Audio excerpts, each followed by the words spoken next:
Nimehuzunika sana ya kwamba tangu niongee maredio za Kisomali na Kiborana walinitafuta wakitaka wakuwe na kikao nami, na wakisema ya kwamba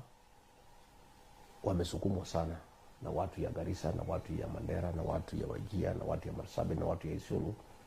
wangetaka tukue na kikao cha faragha tusemezane. Na hao maredio waliponitafuta, mimi nilikuwa likizoni pande ya Mombasa, nikasema ya kwamba kama wakaaji wa Isiolo, Marsabit, Wajir, Mandera, Garissa wangetaka kuzungumza nami, mimi nikiwa kiongozi katika Jamhuri ya Kenya, lazima nizungumze na hao. Nikachukua ndege nikakuja, na hao maredio zote wakakuwa tayari. Kuanzia jana wametishwa, wameshurutishwa, wameuziwa uoga, kwa sababu viongozi katika hizo kaunti 5